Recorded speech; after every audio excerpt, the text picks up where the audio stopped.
The fating ceremony was supposed to be the greatest moment of Senna Vale's life.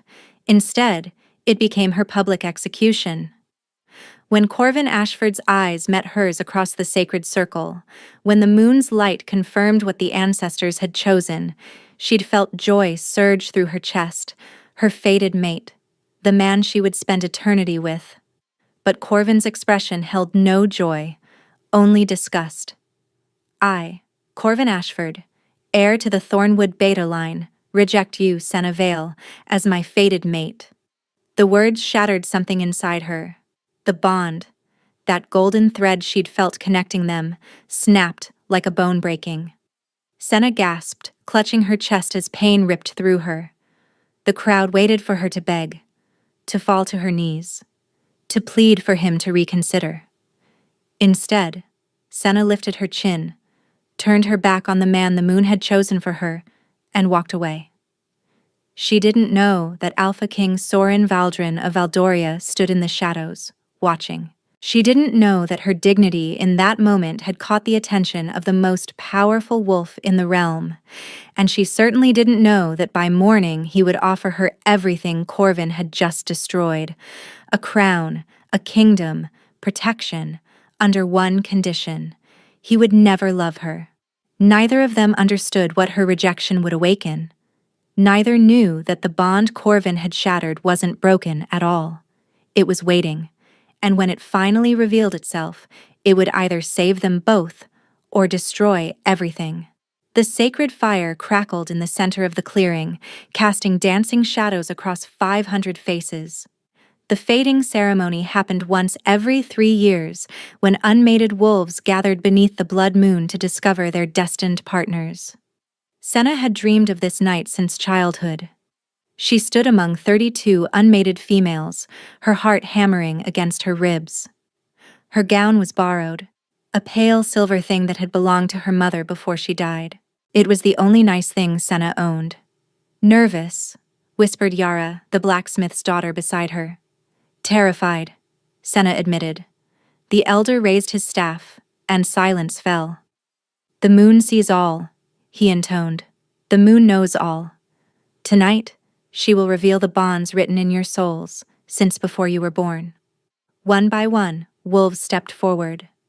One by one, the moonlight illuminated pairs, revealing fated mates with golden light that connected their hearts like visible thread. When Senna's name was called, her legs nearly gave out.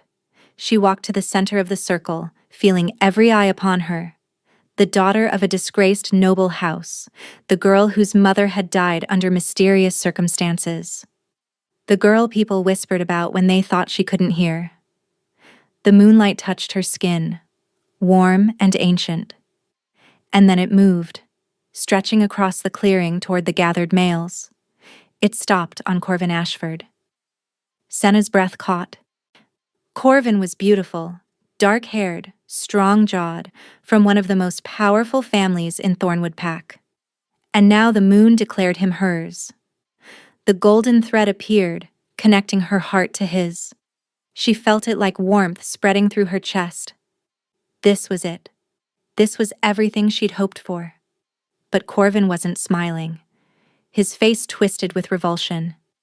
He stared at the golden thread as if it were a snake coiling around him.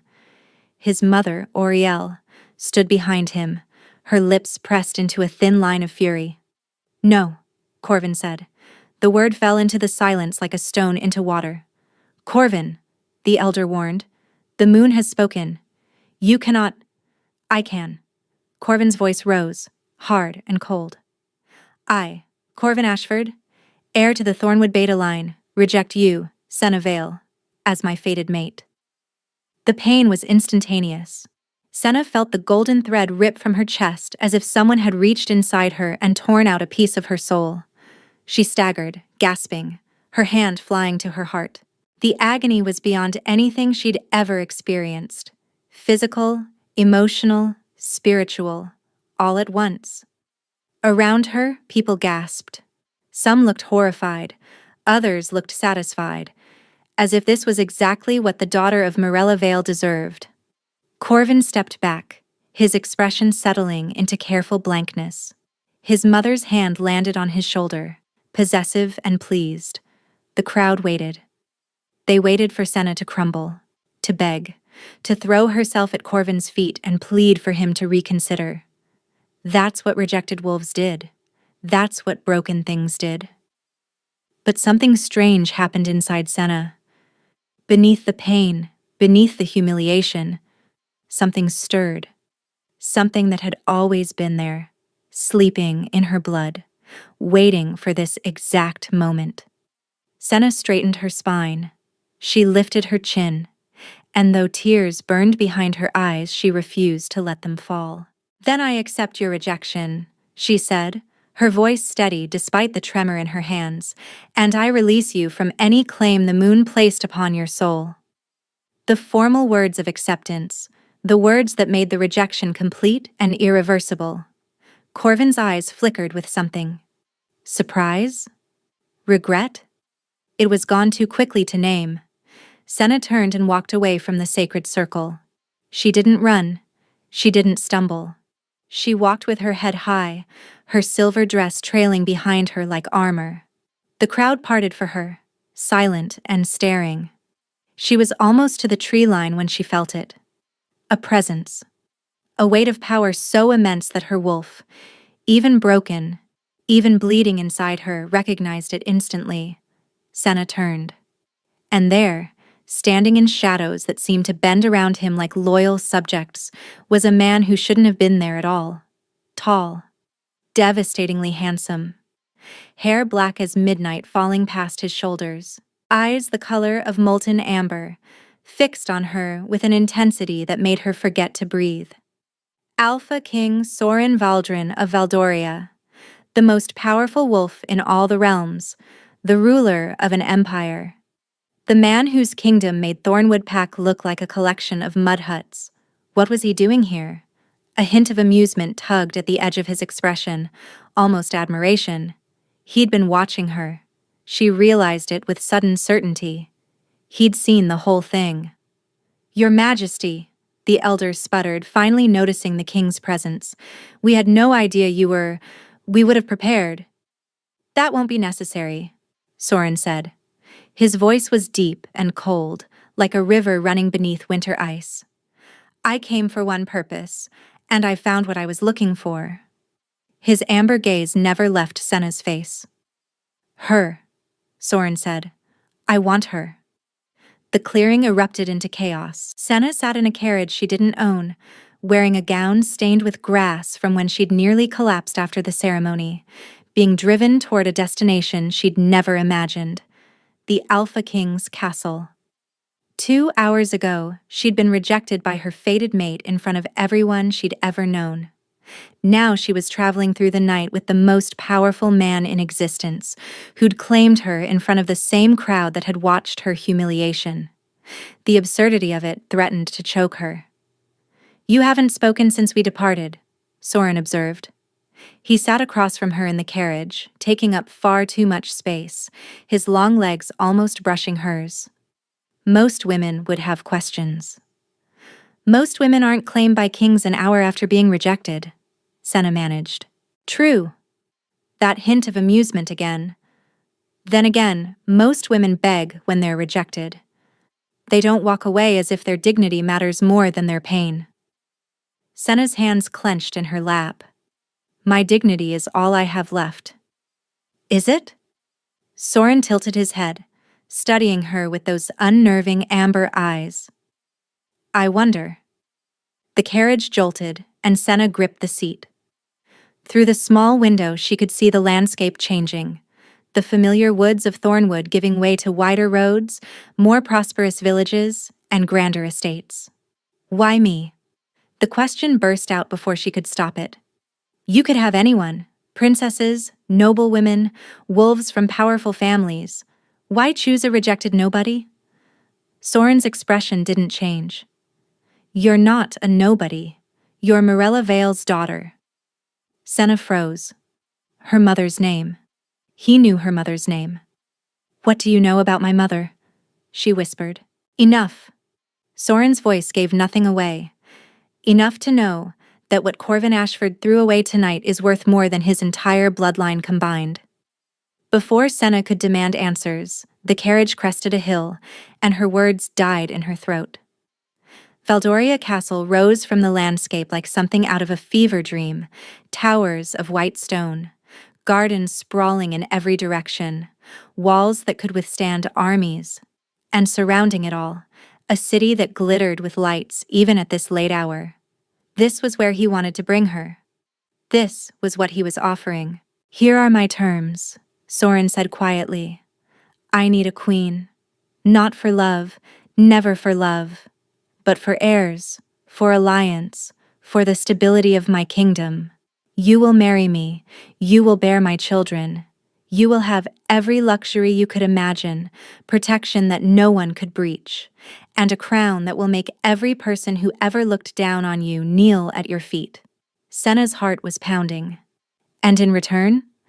In return, you will ask nothing of me emotionally. We will not share a bed except when necessary for conception. We will not pretend affection. You will be queen in title and in comfort. But you will not be my love. I am incapable of offering that." The words should have hurt. After everything, after Corvin's rejection, after years of feeling unwanted, she should have been devastated by such a cold proposal. But Senna heard something beneath his words. Not cruelty, not dismissal. Something else. Something that sounded almost like warning. "Why are you incapable?" she asked quietly. Something shifted in Soren's amber eyes. For just a moment, the mask slipped, and she glimpsed something raw underneath. Then it was gone. "That's not your concern. If I'm to marry you, shouldn't I know what I'm binding myself to?" "You're binding yourself to safety," Soren said flatly. "To power. To a life where no one will ever reject you again, because rejecting the queen is punishable by death. Is that not enough?" Senna thought of Corvin's face, of his mother's satisfied smile, of her father, who hadn't even stepped forward to defend her when the rejection happened. She thought of her small room in the crumbling estate, of the whispers that had followed her since childhood, of the loneliness that had been her only constant companion. Cold over cruelty, she thought. I'll choose cold over cruelty every time. "I accept your terms," Senna said. Soren's eyes widened slightly. Whatever he'd expected, it wasn't immediate acceptance. "You don't wish to negotiate? To ask for time to consider?" "What is there to consider?" Senna met his gaze without flinching. "You're offering me more than anyone ever has. You're not asking me to love you, which means you won't be disappointed when I can't. And you're not promising to love me, which means I won't be destroyed when you don't." She paused, something bitter twisting in her chest. "I've already had the experience of being promised love and having it shattered." "Your honesty is a gift, Your Majesty. Most people don't have the decency to tell you up front that they'll never care for you." Soren stared at her for a long moment. Then, slowly, something genuine surfaced in his expression. Not quite a smile, but close. "You're not what I expected, Senna. What did you expect?" "Someone broken." His amber eyes gleamed in the dim carriage light. "Someone I could control easily. Someone who would be grateful and pliable and pose no challenge whatsoever." Senna's chin lifted. "I'm sorry to disappoint." "On the contrary." Soren leaned back against the seat, his expression unreadable once more. "I find myself intrigued." The way he said it made something warm flicker in Senna's chest. She quickly smothered it. "Don't," she warned herself. "Don't mistake interest for care. Don't make the same mistake twice." But as the carriage rolled through the gates of Valdoria Castle and Soren's hand brushed hers, helping her down, cool fingers, surprisingly gentle, she felt it again. That strange awakening in her veins, that sense of something dormant beginning to surface. Whatever was happening, whatever Soren knew about her mother that he wasn't telling her, Senna had a feeling her life would never be the same. She just didn't know yet whether that was a promise or a threat. The wedding negotiations took place in a room larger than Senna's entire family home. Soren sat at the head of a long marble table, two advisors flanking him. Morning light streamed through windows that stretched from floor to ceiling, illuminating tapestries worth more than some kingdoms. And at the far end of the table, looking like he wanted to murder someone, sat Senna's father. Aldrich Weil had arrived at dawn, summoned by the king's messengers. He hadn't looked at Senna once, not when he'd entered, not when she'd taken her seat near Soren, not even now, as the contract was being discussed. Shame curdled in her stomach.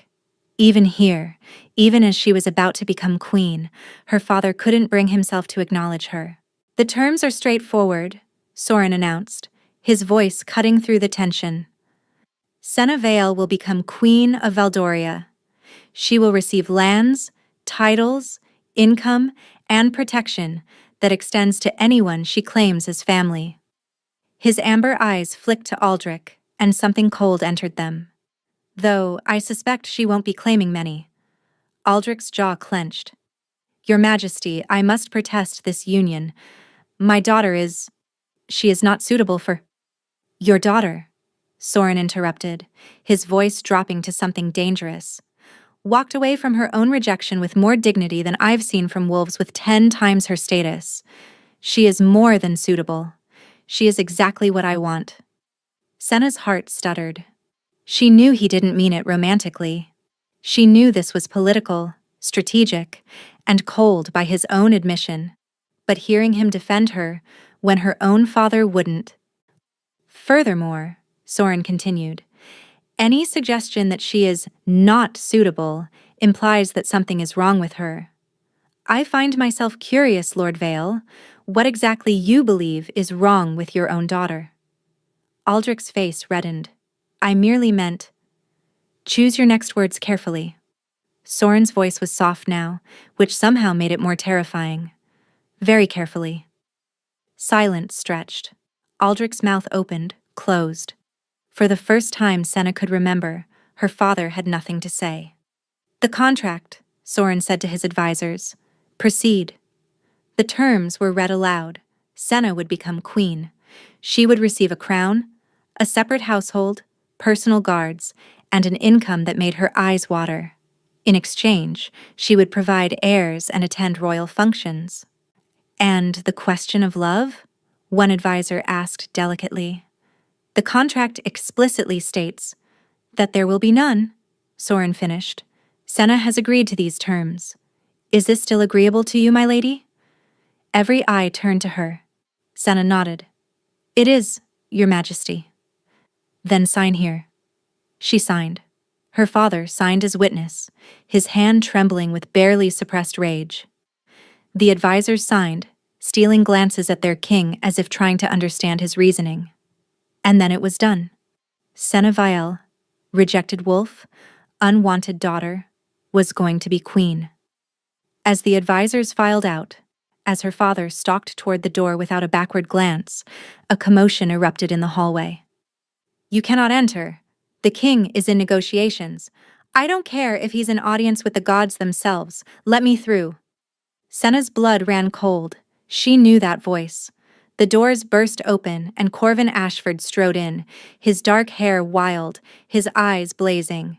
Behind him, looking furious at being outmaneuvered by a mere beta's son, the guards scrambled to catch up.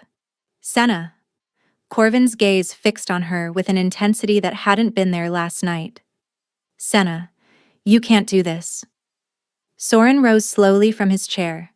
The temperature in the room seemed to drop. "Lord Ashford," Soren said, his voice deceptively mild, "you were not invited to these proceedings." "I don't need an invitation." Corvin moved closer to Senna, his expression desperate. "Senna, please. Last night was a mistake. I was confused.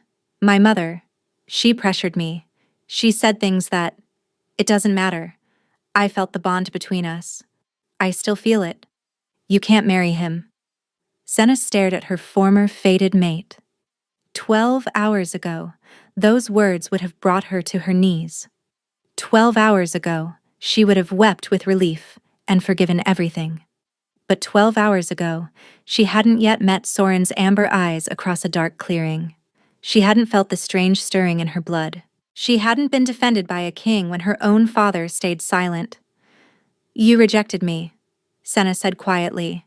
"You broke our bond, in front of everyone." I know, and I'm sorry." "Sorry?" Something hot and unfamiliar rose in Senna's chest. "You're sorry? Do you have any idea what it felt like? The bond ripping out of my chest? The humiliation of 500 people watching and waiting for me to beg?" Corvin flinched. "Senna, I didn't beg." Her voice strengthened. "I walked away. And you know what happened then? A king saw me. A king decided I was worth something. Where were you, Corvin? Where were you when I needed someone to see my worth? I'm here now. Too late." The words hung between them. Corvin's face crumpled. For a moment, he looked like the boys she'd grown up with, the boys she'd secretly loved before she ever knew they were fated. But then his expression hardened into something uglier. "You don't know what you're getting into," he hissed. "You don't know what runs in your blood, Senna, what your mother really was." Senna went rigid. "What does my mother have to do with—" "Ask him." Corvin jabbed a finger toward Soren. "Ask your precious king why he really wants you. It's not for your dignity. It's not for your pretty face. There's something in you, something sleeping, and when it wakes up, enough." Soren's voice cracked through the room like thunder. He moved so fast Senna barely saw it. One moment he was by the table. The next he had Corvin by the throat, lifting the younger man clean off the ground. "You rejected her," Soren said, his voice terrifyingly calm. "You broke your sacred bond. You have no claim here, no right to speak her name, let alone make demands." Corvin clawed at Soren's grip, his face purpling. "But more importantly," Soren continued, leaning closer, "you will not speak of things you don't understand. You will not frighten her with half-truths and rumors, and you will never set foot in my kingdom again." He released Corvin, who crashed to the marble floor, gasping. "Guards," Soren said, not raising his voice. "Escort Lord Ashford to the border. If he resists, you have my permission to be persuasive." As the guards dragged Corvin away, his eyes found Senna's one last time. "Don't trust him," Corvin gasped. "Whatever he's told you, whatever he's promised, it's not about you. It's about what's inside you. And when you find out the truth—" The door slammed shut, cutting off his words. Silence fell. Senna stood frozen, her heart racing. "What runs in your blood? What your mother really was?" "Something sleeping." "Ignore him," Soren said, his voice carefully neutral. "He's a desperate man, grasping at anything to hurt you." But Senna turned to face the Alpha King, and she saw something in his amber eyes that hadn't been there before. Caution. "What did he mean?" she asked quietly. "What's inside me that you want?" Soren held her gaze for a long moment. Then he looked away. The first time he'd been unable to meet her eyes. "Some questions," he said slowly, "are better answered after the wedding." It wasn't a denial. It wasn't an explanation. It was a warning.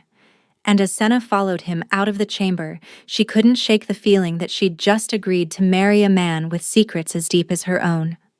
Secrets that might consume them both. The morning of her wedding dawned gray and cold. Senna stood before a mirror that stretched taller than two men, barely recognizing the woman staring back at her. The gown was white silk embroidered with silver thread, worth more than her father's entire estate. A delicate crown of moonstone and diamond sat upon her dark hair, catching the light with every small movement. She looked like a queen. She felt like a fraud. "You're trembling, my lady," observed Hesper, the elderly maid who'd been assigned to her. Unlike the servants in Thornwood, Hesper treated Senna with genuine warmth. "Are you cold?" "Nervous," Senna admitted. "That's natural." Hesper adjusted a fold in the gown's train. "Every bride trembles on her wedding day, even queens." But Senna wasn't trembling because of the wedding itself. She was trembling because of what Corvin had said 3 days ago. What's inside you? What your mother really was. Something sleeping. She'd asked Soren twice more since then. Both times, he'd deflected with that same careful neutrality. After the wedding, he'd said, as if the ceremony would somehow make the truth easier to bear. It's time, my lady. Senna took a breath and walked toward her future. The Cathedral of Valdoria was ancient and enormous, its vaulted ceilings painted with scenes of wolves running beneath a silver moon. Thousands had gathered, nobility from across the realm, dignitaries from allied kingdoms, common folk pressed against the outer walls hoping for a glimpse of their new queen. As Senna entered, a hush fell over the crowd. She felt their stares like physical weight. Whispers rippled through the pews. That's her? The rejected one?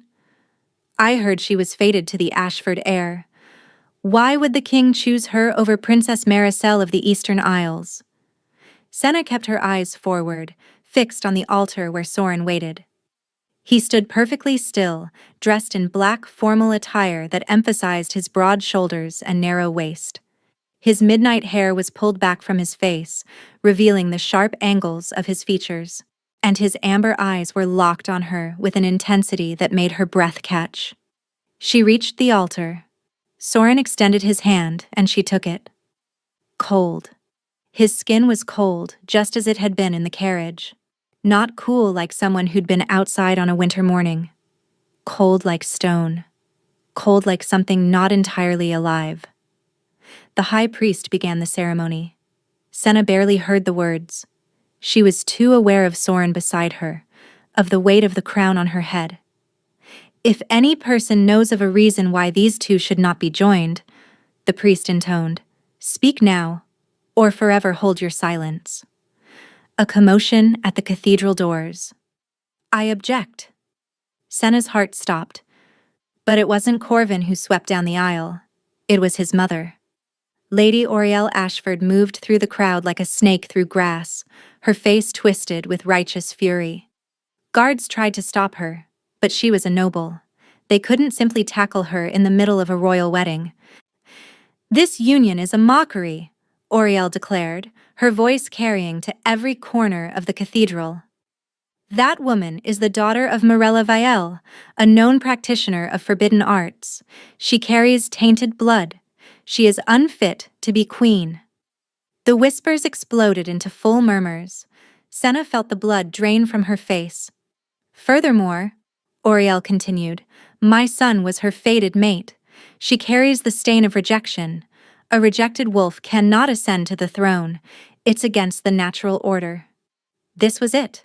This was the moment everything fell apart. But then Soren moved.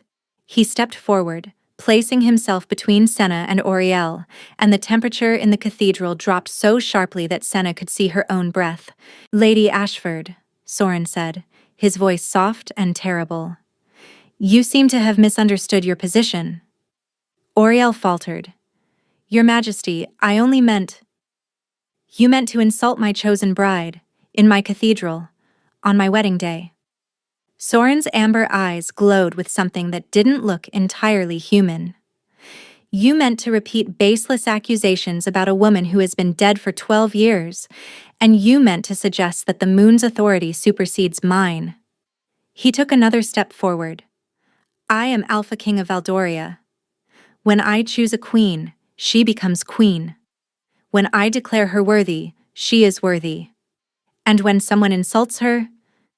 His voice dropped to a whisper that somehow carried further than a shout. They insult me. Oriel stumbled backward, her face pale. Guards, Soren said calmly. Escort Lady Ashford to the border. She is banished from Valdoria. If she returns, she will be executed for treason. As Oriel was dragged away, screaming protests that grew fainter with distance, Soren returned to Senna's side. He took her hand again and squeezed gently. Continue, he told the priest. The ceremony resumed, but Senna barely processed any of it. He'd defended her, publicly. Banished a noble for insulting her. Why? Why would he do that for a woman he'd promised never to love? Do you, Soren Valdrin, Alpha King of Valdoria, take this woman as your wife, your queen, your mate? I do. And do you, Senna Vale, take this man as your husband, your king, your mate? I do. Her voice came out stronger than she expected. Then by the authority vested in me, I pronounce you bound in the eyes of the moon and the realm. You may seal your vows with a kiss. The cathedral went silent. Soren turned to face her fully. His cold hands rose to cup her face, his thumbs brushing her cheekbones with surprising tenderness. He leaned close, so close she could see the gold flecks in his amber eyes. But he didn't kiss her lips. Instead, his mouth pressed softly against her forehead, lingering there for a long moment. The gesture was protective, almost reverent. He was giving her control, letting her set the pace, not taking anything she wasn't ready to give. Thank you, she whispered. Soren's lips curved slightly. Don't thank me yet. He leaned close again, his mouth brushing her ear as he whispered words meant only for her. What Oriel said about your mother isn't entirely wrong, and when you discover what you truly are, you may hate me for not telling you sooner. Before Senna could respond, he pulled back, took her hand, and turned them both to face the cheering crowd. She was queen now, and she had no idea what that really meant. The wedding feast lasted for hours. Senna sat beside Soren at the high table, accepting congratulations from nobles she didn't know, eating food she couldn't taste, and replaying his whispered words over and over in her mind. What you truly are. You may hate me. By the time the feast ended and servants escorted her to the royal chambers, Senna's nerves were wound so tight she thought she might shatter. The room was enormous. A canopied bed dominated the space, hung with curtains of deep crimson. Fires burned in 2 separate hearths. A team of maids helped her change into a nightgown of white silk that left her feeling exposed and vulnerable. Then they left, and she was alone, waiting. A soft knock at the door made her jump. Come in, she managed. Soren entered, and Senna's breath caught. He'd changed from his formal attire into simpler clothing, dark trousers, a loose white shirt unlaced at the throat. His hair fell freely around his shoulders. In the firelight, he looked almost approachable. Almost. He closed the door behind him with a soft click. You're frightened, he observed. Should I not be? Soren studied her for a moment. Then he moved to a small table near the window, where a tray held wine and glasses. I brought something, he said, reaching into his pocket. He withdrew a small vial filled with silvery liquid. It will help you relax if you wish. It won't cloud your mind. Just ease the tension. He set it beside the wine glasses, making no move to bring it to her.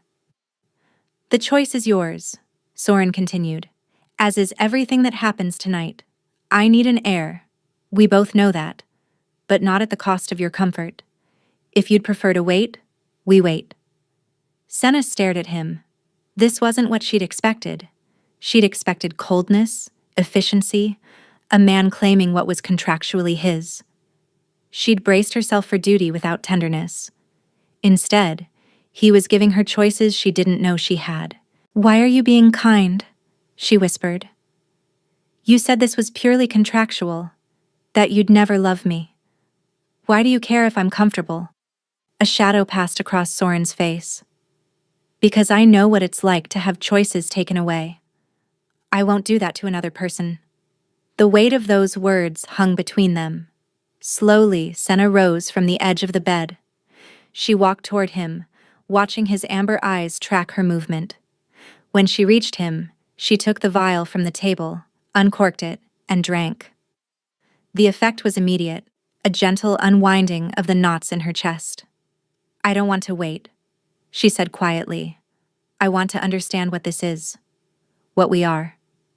Soren's expression shifted. Something hungry moved behind his careful control. Then we'll go slowly, he said, and you'll tell me if anything is wrong. She nodded. He reached for her, and Senna gasped at the cold of his touch. His fingers were like ice against her heated skin, tracing the curve of her shoulder. "You're so cold," she breathed. "Does it bother you?" No. And strangely, it didn't. The contrast of his cool touch against her warmth created sensations she hadn't expected, sharp and electric. Soren's hand moved to her face, tilting her chin up. His eyes searched hers for a long moment. "You're not afraid of me," he observed. "Should I be?" "Yes." The word was barely a whisper. "Everyone should be afraid of me." "Then why aren't I?" He didn't answer. Instead, he kissed her. His lips were cold like everything else about him, but the kiss itself was anything but cold. It was slow, deep, consuming, as if he were drinking her in. Senna's hands found his chest, and she felt something strange through the thin fabric of his shirt. Scars. Not just a few. Many. Raised lines crisscrossing his skin in patterns too deliberate to be from battle. When she tried to trace them, Soren caught her hand. "Not yet," he murmured against her mouth. "Some things need time." He guided her backward toward the bed. When her legs hit the mattress, he lowered her gently, his body covering hers. The weight of him was surprising. The coldness of him even more so. It was like being embraced by winter itself, but winter that somehow cherished her. They moved together slowly, Soren checking constantly, watching her face for any sign of discomfort. And when they finally joined, she gasped at the sensation of cold meeting warmth. "Is this—" Soren's voice was strained, his control clearly fracturing. "Tell me if this is too much." "Don't stop," Senna breathed. He didn't. Afterward, they lay tangled together in the darkness. Soren's arm was wrapped around her, holding her close against his cold chest. His heart beat beneath her ear, slow, steady, but somehow wrong. The rhythm was off, as if it were struggling against something. "Soren," Senna whispered. "Your heart." He tensed. "It's nothing." "It doesn't sound like nothing." She propped herself up to look at his face. "Please, tell me what's wrong." For a long moment, he said nothing. Then, "There are things about me, about my bloodline, that I can't explain yet. Not because I don't want to, but because knowing too soon might put you in danger." "What kind of danger?" "The kind that has killed every king who dared to love, and destroyed every queen who inspired that feeling. They were blamed, hunted, executed for bewitching the crown." Senna's blood ran cold. Soren reached up to touch her face, his cold fingers gentle against her cheek. "I should go," he said quietly. "Before I—" He stopped mid-sentence. His hand dropped from her face.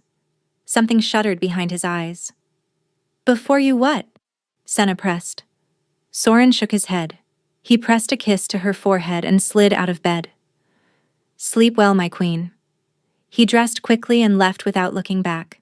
Senna lay alone in the massive bed, her mind racing with questions. Every king who dared to love, every queen who inspired that feeling.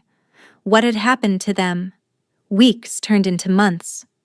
And despite every promise of coldness, despite every warning about loveless arrangements, something began to grow between them. It started small.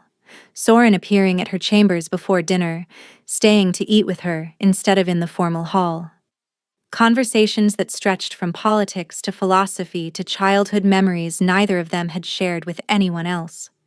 She learned that he loved the smell of rain on stone, that he read poetry in secret because kings weren't supposed to care about such things, that he'd had a younger sister once, Maren, who died when he was 16.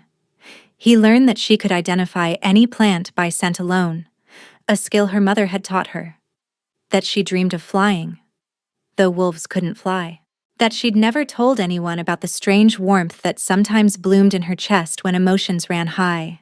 He came to her bed more frequently now. Not just for airs, they both knew that excuse had worn thin, but because something drew them together despite every rational objection, And each time, Senna noticed things. How his cold skin grew warmer against hers, as if her body heat was seeping into him. How his heartbeat seemed to steady when she pressed close. How he looked at her sometimes with an expression that bordered on wonder. "You're changing me," he whispered one night, his mouth against her hair. "I don't know how, but you are." Senna's heart clenched. "Is that bad?" A long pause. "It should be." One morning, Senna woke to nausea. At first, she thought it was the rich food. But when the sickness continued for a week, when certain smells made her gag and certain foods made her weep with inexplicable craving, she sent for the royal healer. The confirmation came within the hour. She was pregnant.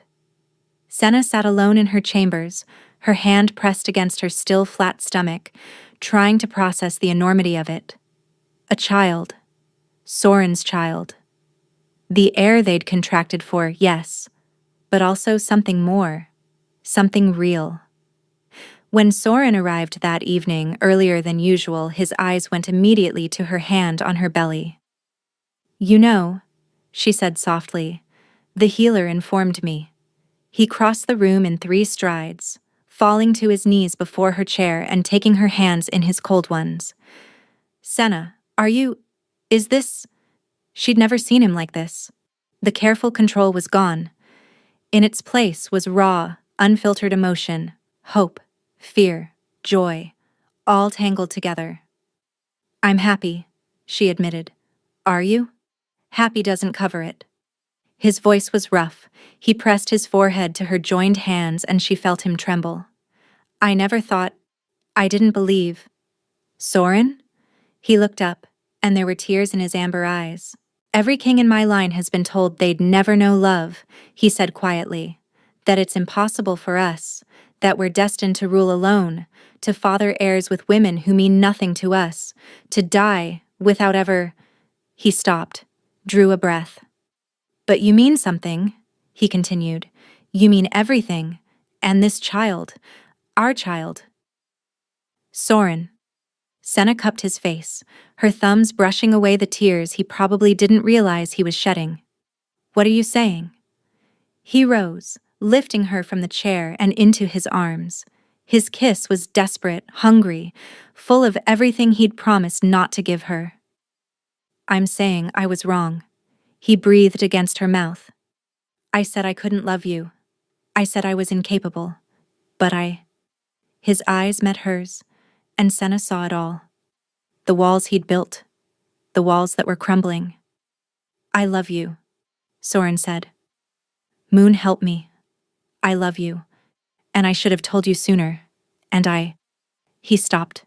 His face went white. "Soren!" Senna's joy curdled into fear. "What's wrong?" His hand flew to his chest, clawing at his shirt. His eyes went wide with pain. Not emotional pain, physical agony. His knees buckled. "No," he gasped. "Not now. Not—" "Soren!" He collapsed. Senna fell with him, catching his head before it hit the floor, pulling him into her lap. His skin was colder than she'd ever felt it. Cold as death. His lips were turning blue. Frost was spreading across his chest, visible through the fabric of his shirt. "Help!" Senna screamed. "Someone help! The king is dying!" Guards burst through the door. Healers were summoned. Chaos erupted. But all Senna could see was Soren's face, pale as snow, his amber eyes flickering with fading light. "Should've told you," he managed, his voice barely a whisper. "The curse. My bloodline. If we love, truly love—" His body convulsed. "We die." His eyes closed, and the frost kept spreading. 3 days. 3 days of sitting vigil beside Soren's frozen body. 3 days of watching the frost spread from his chest to his throat, his arms and his face. 3 days of barely sleeping, barely eating, refusing to leave his side. The healers had given up on the first day. "There's nothing we can do, Your Majesty," the head healer had said. "This isn't a natural illness. It's a curse, ancient and powerful, beyond anything we've ever seen." But Senna refused to accept that. She sat beside his bed now, holding his frozen hand, watching his chest rise and fall in shallow, labored breaths. He was still alive. Barely. The curse was killing him slowly, as if it wanted him to suffer. "I won't let you die," she whispered. "Do you hear me? I won't." A knock at the chamber door. "Enter," Senna called, not looking away from Soren's face. Footsteps approached. A woman's voice, old and weathered. "You sent for someone with knowledge of ancient curses, Your Majesty?" Senna turned. The woman standing before her was ancient, white-haired, stooped, with eyes that seemed to hold centuries of secrets. Power radiated from her like heat from a flame. "You're the witch from the eastern reaches," Senna said. "They call you Thessaly." "They do." Thessaly moved closer to the bed, her keen eyes examining Soren's frozen form. "And you're the girl with the sleeping light in her blood. I've been waiting for you to call." Senna's heart lurched. "You know what I am?" "I know what your mother was." Thessaly's gnarled hand reached out, hovering over Soren's chest without touching. "And I know why this curse was placed on his bloodline, and why only you can break it. Tell me, please." Thessaly lowered herself into a chair, her old bones creaking. "Centuries ago," she began, "the first Alpha King of Valdoria was a brutal man. He conquered, he killed, he ruled through fear. But there was one thing he couldn't control, his own heart. He fell in love with a woman, a witch named Avara, who had the power to heal any wound, to bring light to any darkness." Senna listened, barely breathing. Avara was gentle, kind, everything the king was not. And he loved her so fiercely that it frightened him. Love made him weak, he thought. So he did something unforgivable. Thessaly's voice hardened. He had Avara killed, murdered by his own hand, so that love could never control him again. Senna's stomach turned. That's monstrous. It was. And Avara knew it was coming. Thessaly's eyes glittered. So before she died, she cursed him. Cursed every king in his bloodline. They would be incapable of love, or if they somehow found it, love itself would kill them. Their hearts would freeze. "Soren," Senna breathed, looking at her husband's frozen face. "Every king since has either been cold and loveless or died the moment they dared to feel. Soren's father died the same way. Fell in love with Soren's mother, confessed it, and was dead within a week." Tears burned in Senna's eyes. "Then there's no hope. The curse can't be broken." "There is one way." Thessaly leaned forward. "Avara wasn't just any witch. She was the last of a specific bloodline, healers who could channel pure life force, light made manifest. Her magic was unique." "Was," Senna repeated, "until your mother." The world tilted. "Your mother, Mirella, was Avara's descendant," Thessaly continued. "The bloodline survived in secret. And you, Senna, inherited everything she had." Senna shook her head. "I don't have any magic. I've never." "It was bound." Thessaly's voice was sharp. "Bound when you were a child, before your power could fully manifest. Someone knew what you were. Someone wanted to make sure you could never break the curse." "Who?" "That's the question, isn't it?" Thessaly rose, moving toward the door. "Find who bound you, and you'll find your answer. But do it quickly, child. Your husband has days at most." "Wait," Senna stood. "How do I unbind my power?" Thessaly paused at the threshold. "The binding was physical," she said. "A seal, placed somewhere on your body when you were too young to remember. Find the seal, break it, and your power will awaken." She turned to leave, then hesitated. "One more thing," Thessaly said softly. "Your mother had secrets, child. More than just her bloodline. She hid things, people, to protect them from those who would do harm. But that's a story for after you've saved your king." Then she was gone. A seal, somewhere on her body. Senna moved to the mirror across the room, her heart pounding. She examined her arms, her hands, her legs. Nothing. She turned, craning to see her back. There. Just below her left shoulder blade, so faint she'd always assumed it was a birthmark, was a symbol. A circle with a line through it. The ancient sign of binding. Someone had sealed her magic when she was a child. Someone had known what she was. And then, it hit her. Oriel Ashford. Oriel, who had pushed her son to reject Senna. Oriel, who had burst into the wedding screaming about tainted blood. Oriel, who had known about Morella Vielle. Oriel, who had been at Senna's childhood home as a guest countless times. Who had been alone with infant Senna while the adults dined. The pieces clicked into place with horrible clarity. Oriel had bound her. Oriel had spent decades ensuring that Senna would never be able to save a king. What mattered now was breaking the seal. Senna grabbed a knife from the bedside table, a small blade meant for cutting fruit. She reached behind her, feeling for the raised symbol beneath her skin. "I'm sorry, Soren," she whispered. "This is going to be messy." She pressed the blade against her flesh and cut. Pain seared through her. Blood ran hot down her back. But she kept cutting, tracing the symbol, breaking the seal that had imprisoned her power for 23 years. Light exploded behind her eyes, and suddenly, Senna understood everything. Power flooded through her veins like liquid sunlight. Senna gasped, falling to her knees as 23 years of suppressed magic burst free. She could feel everything now.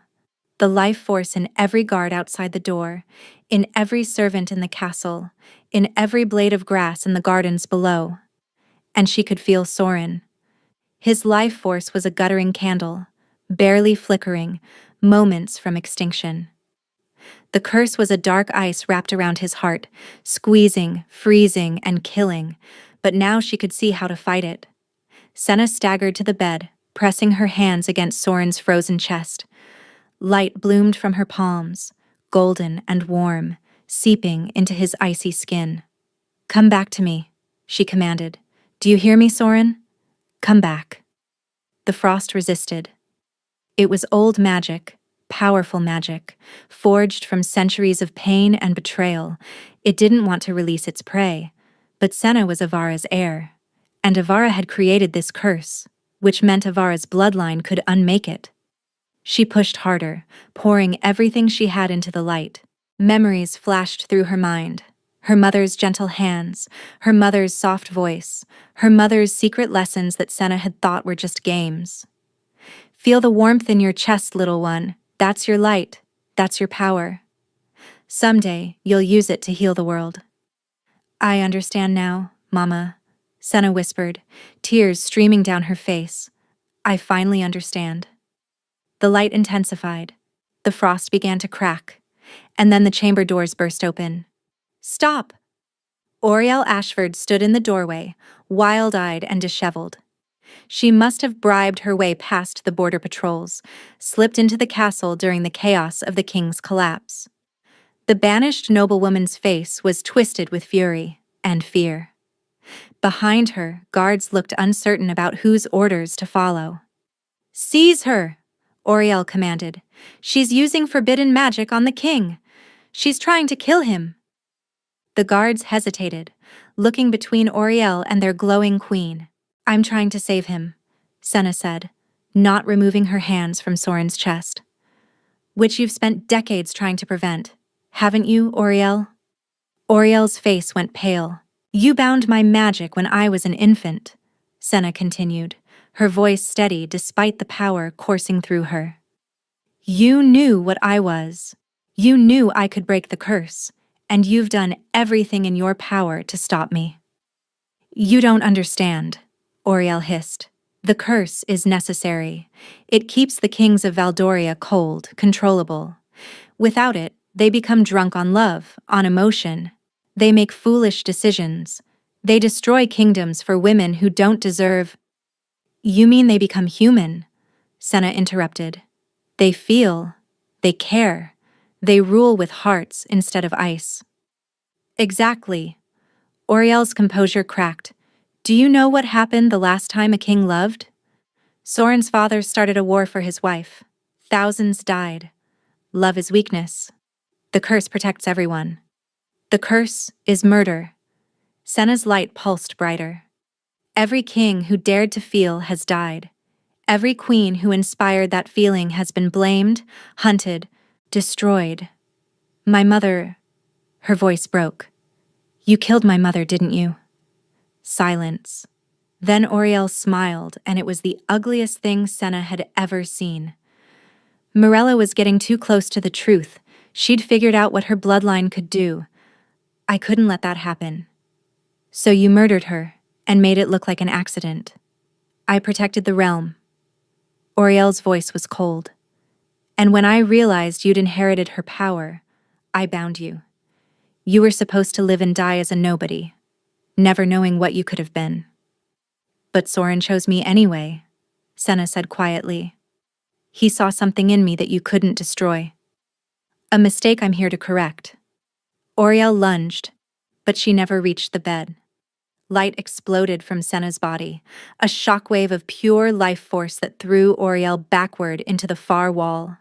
The guards scattered. The windows shattered. For one brilliant moment, the entire castle blazed with golden radiance. And when the light faded, the frost on Soren's chest was gone. His eyes opened. Senna? His voice was hoarse, confused. What? Later, she breathed, falling forward into his arms. I'll explain everything later, just, you're alive. You're alive. Soren's arms wrapped around her, strong and warm. Warm, not cold. His skin had color again. His heart beat steadily against her ear, no longer struggling. The curse, he whispered. I felt it break. How did you? I'm Avara's descendant. Senna pulled back to look at his face. The witch who cursed your bloodline? I'm her great-great-great-granddaughter. My blood is the cure. My power is the antidote to everything she created. Soren stared at her with wonder. That's why I was drawn to you, he breathed. That's why I couldn't stay away, couldn't keep my heart cold. Your very presence was healing me, even when your magic was bound. And now it's unbound. Senna pressed her forehead to his. And the curse is broken.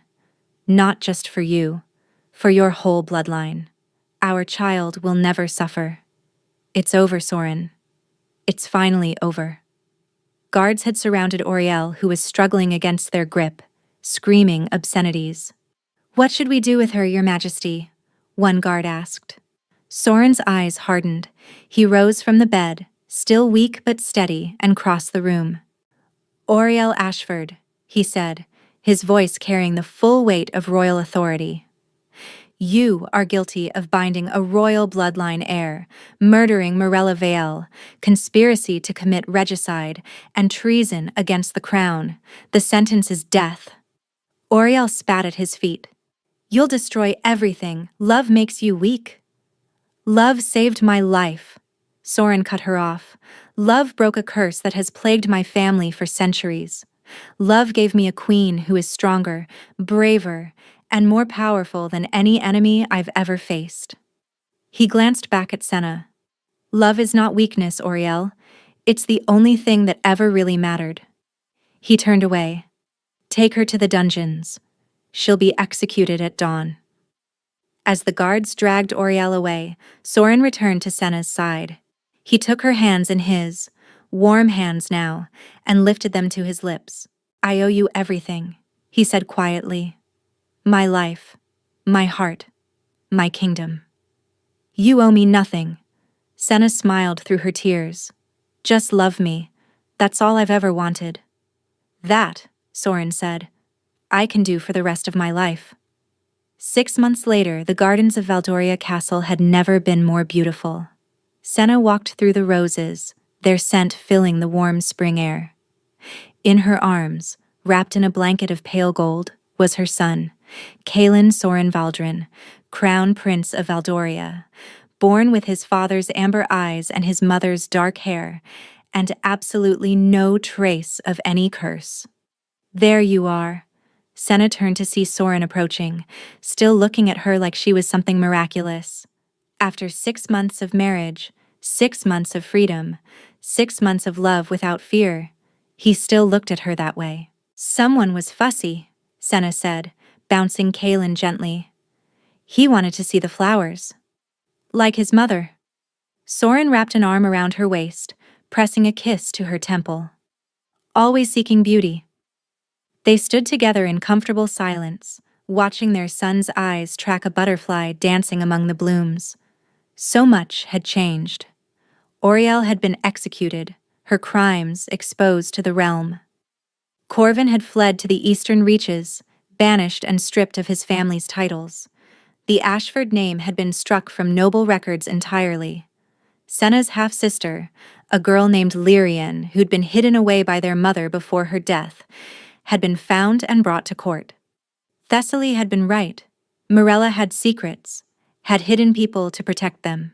Senna and Lyrian were still learning each other, still healing from the secrets that had separated them, but there was love there, real love. And Senna's father? Aldrich Vale had come to court 2 months ago, seeking reconciliation. Senna had met with him once, listened to his excuses, his justifications, and his belated remorse. Then she'd sent him away. Some wounds couldn't be healed, some bridges couldn't be rebuilt. And Senna had finally learned that she didn't owe forgiveness to people who had never deserved her love in the first place. "What are you thinking?" Soren asked. Senna leaned into his warmth. "I'm thinking about that night at the fading ceremony, when Corvin rejected me." Soren's arm tightened around her. "If I ever see him again?" "No." Senna shook her head, smiling. "That's not what I mean. I'm thinking about how I felt in that moment, how I thought my life was over, how I couldn't imagine anything good coming from that much pain." She looked up at her husband, at the man who had seen her dignity when everyone else saw her shame. "And now I have everything," she whispered. "A crown, a kingdom, a son, and a love that literally broke an ancient curse, all because I walked away instead of begging." Soren cupped her face in his hands. "You taught me something that night," he said. "Something I'd never understood before. That strength isn't about power or dominance or control. It's about knowing your worth, even when everyone around you is trying to convince you that you have none." He kissed her softly. "You knew your worth, Senna. You always did. And I was just wise enough to see it." Kaelin cooed in her arms, breaking the moment with a sound so pure and innocent that they both laughed. "Come on," Soren said, taking the baby from her. "The council is waiting. Apparently, there's some matter of establishing a new sanctuary for descendants of Avara's bloodline that requires the Queen's attention." Senna grinned. "Lead the way, Your Majesty." They walked back toward the castle together, king, queen, and crown prince. A family forged from rejection and redemption, from curses broken and love reclaimed. Behind them, the roses swayed in a gentle breeze, and somewhere, in whatever realm the dead occupied, Morella Vale and Avara both smiled. The curse was broken, the bloodline was free, and love, real, true, impossible love, had won.